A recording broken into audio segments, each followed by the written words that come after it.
Vida eterna é o maior presente que Deus nos dará quando Cristo vier. Quando Ele vier, transformará nosso corpo corruptível para um corpo incorruptível. Dessa forma, viveremos eternamente com Deus. Mas vem a pergunta: como ter a vida eterna? Será que isso é possível? Bem, nós vamos falar sobre 5 passos para adquirir, sim, a vida eterna. Vamos falar sobre isso através de uma história pouco conhecida no livro de Reis. Estão preparados? Olá, povo do Altíssimo! Sejam muito bem-vindos a mais um vídeo. Estamos aqui agora para falarmos sobre a vida eterna, como herdar a vida eterna. E mais ainda, como é possível viver a vida eterna. E é isso que nós vamos falar. Então, vamos lá. Por favor, então, pegue sua Bíblia e nós vamos falar a respeito sobre esse assunto, um assunto muito interessante. Aliás, a Bíblia é recheada de histórias que nos inspiram a chegar mais próximo de Jesus. Isso é um fato. E uma das histórias que eu gostaria de falar, para mim, é uma das belíssimas histórias, é a respeito sobre a grande fome de Samaria, no tempo de Eliseu, e a respeito dos 4 leprosos que conseguiram comida para uma nação inteira. Ficou curioso? Por favor, abra em 2 Reis. 2 Reis, no capítulo 7.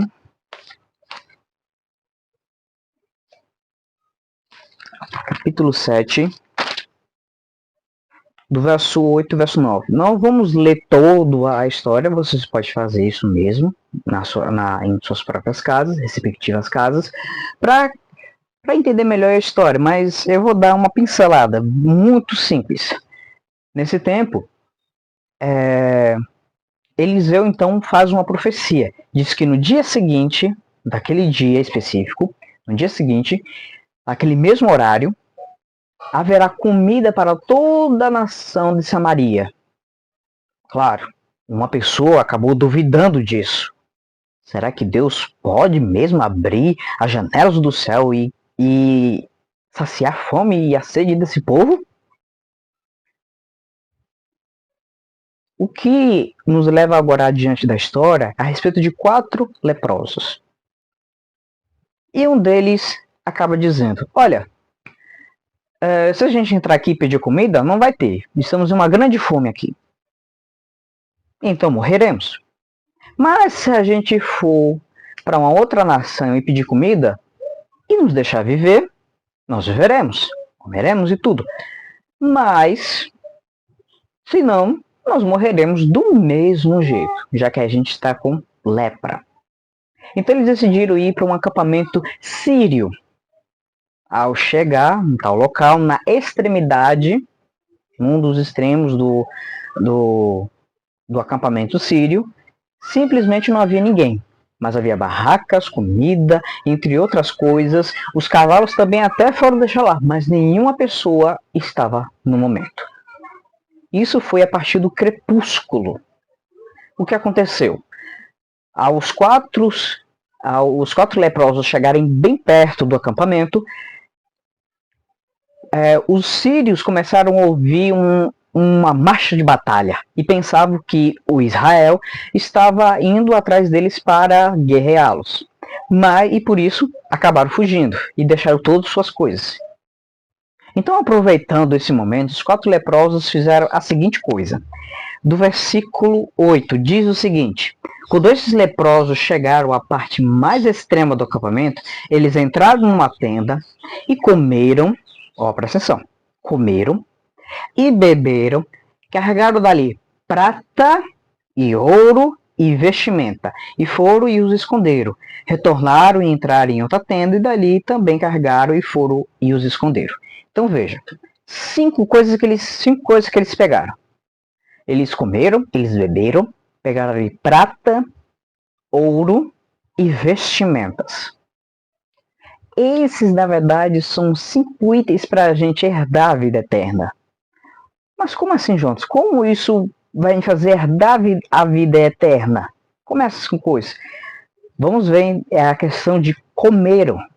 Na Bíblia, nós teremos o seguinte, em Jeremias, capítulo 15, o verso 16. Tuas palavras foram encontradas e eu as comi.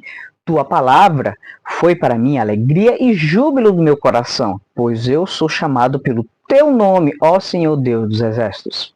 Aqui está falando de comer, é a palavra de Deus. É a palavra de Deus. E o próprio Deus diz que ele é o pão vivo. Em João 17:17 diz: santifica-os pela tua verdade. A tua palavra é a verdade. A palavra de Deus é a verdade, é o que sacia a nossa fome espiritual. A tua justiça é uma justiça eterna. A tua lei é a verdade. Então não é só as palavras de Jesus, não é só as doutrinas de Jesus, mas a própria lei de Deus também é a verdade. E dela podemos adquirir sabedoria e também vida eterna, de acordo com o próprio Jesus em João 5,39. Isso é muito claro perante as Escrituras. Então eles comeram representando o pão da vida, eles comeram daquilo que é de Deus, da palavra de Deus. E todos os dias nós devemos sim a ter essa fome pela palavra de Deus, especialmente no dia de sábado. Especialmente no dia de sábado, porque os sacerdotes comiam os pães da proposição no dia de sábado. Assim também, no dia de sábado é um dia especial para comer, ou em outras palavras, estudar, ter uma comunhão com Deus através de sua palavra. Então veja, comeram e mais, beberam. Jesus também vai falar muito claro em João 4, versículo 10, que diz o seguinte: Jesus respondeu e disse-lhe, isso ele está falando com a mulher samaritana, disse: se tu conheceras o dom de Deus, e quem é que te diz, dar-me de beber, tu lhe pedirias, e ele te daria água viva. Aí vem a pergunta, o que significa essa água viva? Em João 4, versículo 13 e 14 nos diz: Jesus respondeu e disse: qualquer que beber desta água terá sede novamente. Mas aquele que beber da água que eu lhe der nunca terá sede. Mas a água que eu lhe der se fará nele uma fonte de água a jorrar para a vida eterna. Percebe? Água em abundância. E essa água significa o quê? O crer em Jesus Cristo.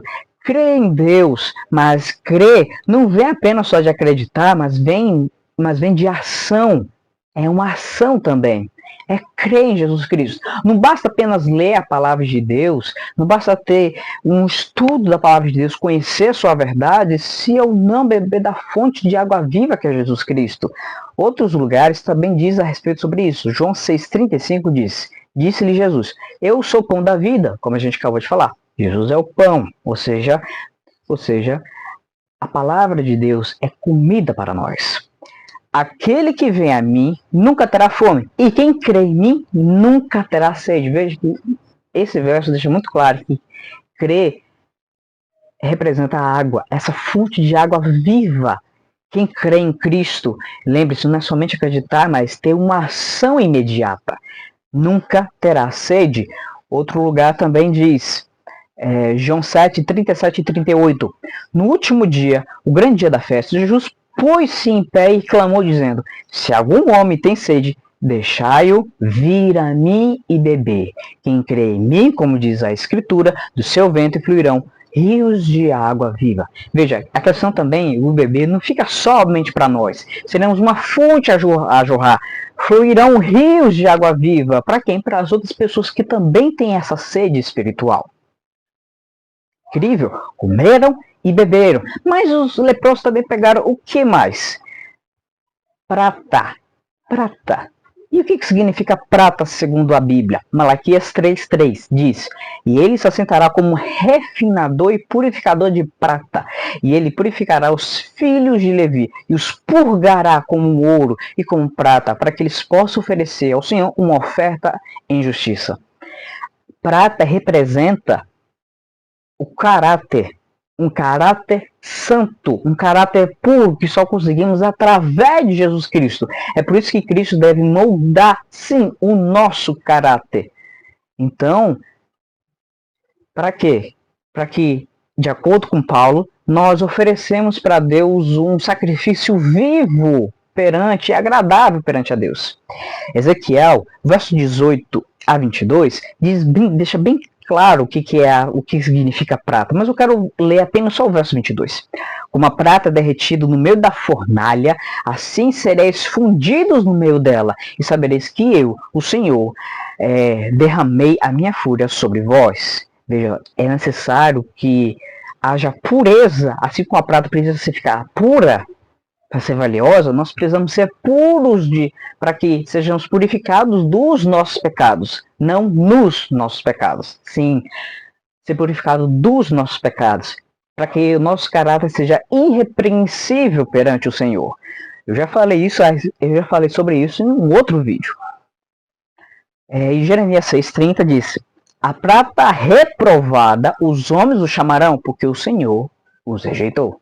Então existe a prata escolhida, é aquela que se purificou perante o Senhor, aquela que deixou ser purificada pelo Senhor, mas também a prata rejeitada, essa é uma prata impura, vamos dizer assim. Outros textos também nos dão mais detalhes. Provérbios 26:23. Os lábios ardentes e um coração perverso são como um caco coberto de impurezas da prata. Veja, está falando sobre o caráter da pessoa. Um caráter vil é uma impureza de prata, da prata. E outro em Provérbios 17, versículo 3. Crisol é para a prata e o forno para o ouro, mas o Senhor prova os corações. Assim como Deus tem que provar o ouro, Deus também purifica a prata. Outro texto, Salmo 66, versículo 10. Pois tu, ó Deus, nos provaste, tu nos testastes como a prata é testada. Veja, Cristo nos prova através das provações, e as provações são necessárias para a purificação do nosso caráter, para que o nosso caráter seja semelhante ao de Jesus Cristo. Então é necessário as provações, o chamado também testes de Deus. Agora, Deus nunca vai levar para nós, ou trazer para nós, tentações. Tentações são coisas totalmente diferentes. Tentação e provação não é a mesma coisa, quero deixar isso bem claro. Provação, Deus não nos livra, ok? Porque é necessário essa provação para que sejamos purificados. Mas a tentação, Deus nos livra, e bendito é o nome do Senhor por conta disso. Então, comeram a palavra de Deus, beberam, creram em Deus, mas não ficou somente para si, tem que jorrar também para as outras pessoas. Pegaram prata, representando o caráter refinado, um caráter purificado por Deus, mas também pegaram o ouro. E o que significou o ouro? 1 Pedro capítulo 1, versículo 7 nos diz: para que a prova de vossa fé, sendo muito mais preciosa do que o ouro que perece, mesmo que provado com fogo, possa ser achada em louvor e honra e glória na aparição de Jesus Cristo. Percebe então? A fé é mais valiosa do que o ouro. Essa fé é o ouro. Então, os 4 leprosos tiveram fé em Jesus Cristo. E a fé advém de quê? Do ouvir a palavra do Senhor. Interessante. Então, a fé é necessária para a nossa salvação. Sem fé é impossível agradar a Deus. E o resultado da fé é salvação. Em Apocalipse 3,18, Deus nos dá um conselho para nós que somos laodiceanos, no período de Laodiceia. Diz assim: aconselho-te de compra de mim ouro refinado no fogo, para que tu sejas rico, mas não rico de matérias ou materiais, esse tipo de coisa, terrenas, não, mas ser rico em Jesus Cristo. É um conselho de Deus. Compres de Deus ouro refinado pelo fogo, é a fé de Jesus. Não é somente a fé em Jesus, não basta ter a fé só em Jesus, mas a fé de Jesus, essa mesma fé de Jesus que levou Jesus para a cruz. E precisamos dessa mesmíssima fé. Mas além do ouro, os 4 leprosos também pegaram vestimentas. E o que vestimenta significa? Pense um pouquinho, eles eram leprosos. As vestimentas dele estavam totalmente carcomidas. Era um trapo de imundícia. E é assim que a Bíblia também nos fala. Todos nós, porém, somos coisa impura, e todas as nossas justiças são como trapos imundos. Eu não iria falar os detalhes do que significa trapo imundo, tá bom? Mas quem já sabe tá ligado. E todos nós iremos murchar como uma folha, e as nossas iniquidades, ou seja, pecados, como o vento nos tem arrastado. Isaías 64, versículo 6. Então, nossa justiça é um trapo de imundícia. A gente veste a nossa própria justiça, mas ela é trapo, uma veste carcomida pela lepra do pecado. Mas por isso, Deus nos dá uma outra vestimenta. Devemos buscar essa vestimenta em Cristo Jesus, que está em Isaías 61 e o versículo 10. Eu me regozijarei grandemente no Senhor. Minha alma estará exultante no meu Deus, porque Ele me tem vestido com as vestes de salvação. Essas mesmas vestes que Adão e Eva tinham antes de pecar. Ele tem me coberto com o manto de justiça. Mas justiça de quem? Minha? Não, justiça de Deus. Como um noivo no dia do casamento adorna a si mesmo com ornamentos, e como uma noiva no dia do casamento adorna a si mesmo com suas joias. E aqui está falando de ornamento, são as doutrinas bíblicas. Então conseguirem agora entender? Então, no resumo de tudo, comeram, beberam, pegaram prata, ouro e vestimenta.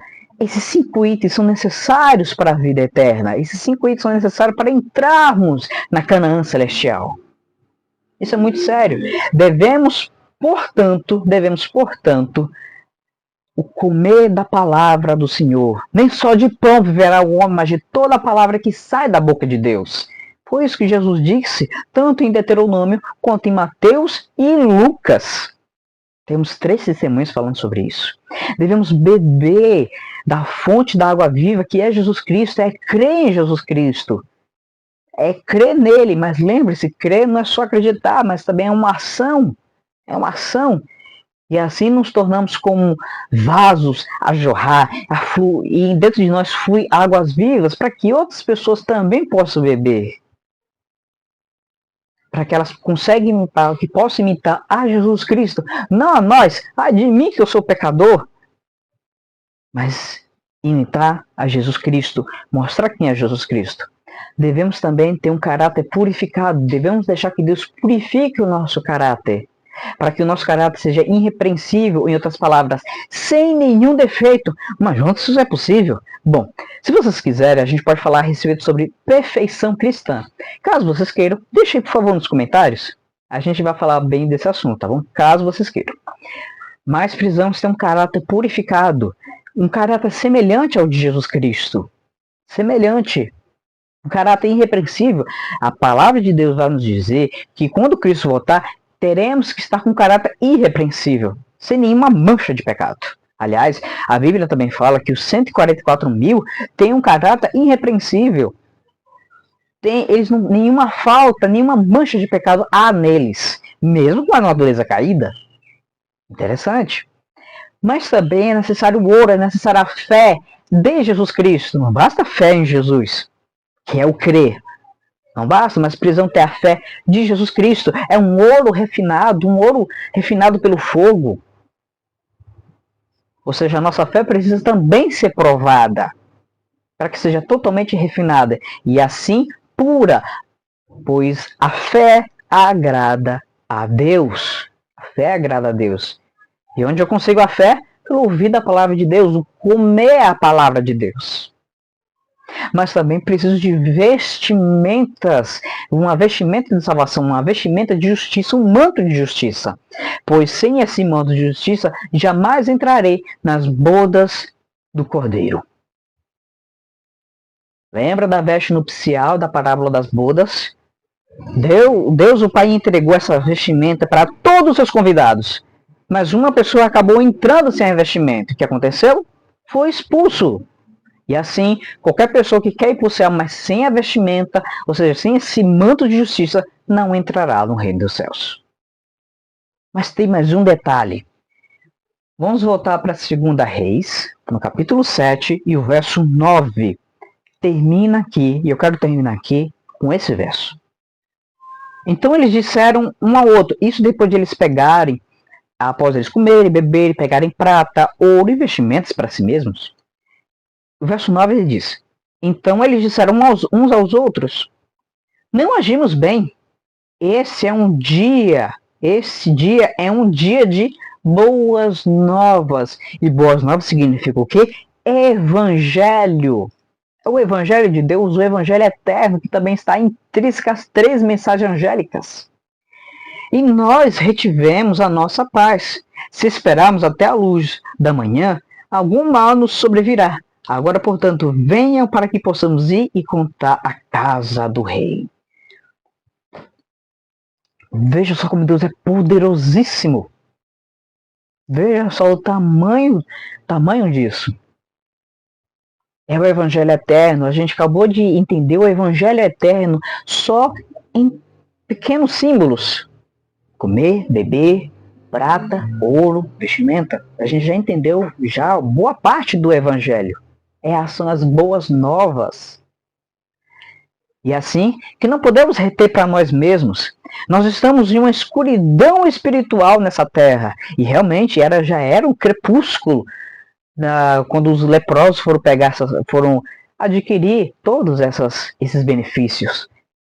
Então eles tinham que levar isso para o rei, não somente para o rei, mas também para todas as pessoas. Assim, nós devemos levar esse tipo de mesmo evangelho para todas as pessoas, todas elas. Para que as pessoas compreendam quem é Jesus e obedeçam seus mandamentos. E então a luz virá. Cristo volta com resplendor e grande glória. Será o melhor dia de nossas vidas, mas também será o pior dia para aqueles que rejeitaram o Evangelho. Irmãos queridos, voltemos ao Evangelho, nos voltemos a Jesus Cristo. Somente Ele pode nos dar a comida necessária, a bebida necessária. Somente Cristo pode nos trazer a pureza do caráter. Somente Cristo pode nos trazer a fé provada para que a gente possa agradar a Deus. Somente Cristo pode nos dar uma vestimenta ideal para entrarmos no reino dos céus. Em nome de Jesus. Que possamos então se apoderar do que quem é Cristo, da fé de Jesus. Pois os remanescentes são aqueles que guardam os mandamentos de Deus e têm um testemunho de Jesus, que é o Espírito de profecia. Então, em nome de Jesus, se apossamos de Jesus Cristo em nossa vida, para que eu viva em Cristo e Cristo viva em mim. Então, que possamos nos apoderar disso. Então, antes de sair, calma, por favor, se inscreva no canal, deixe o seu like e também comente o que você achou dessa mensagem maravilhosa. Mais ainda, caso você queira que a gente fale sobre perfeição cristã, por favor, deixe nos comentários. Eu quero que seja explicado, seja explanado a respeito sobre perfeição cristã. É perfeccionismo? Não é? O que significa perfeição? É perfeição igual a Deus ou o quê? Por favor, deixe aí nos comentários, ok? Que Deus possa abençoar grandemente cada um de vocês. Muito obrigado e até a próxima.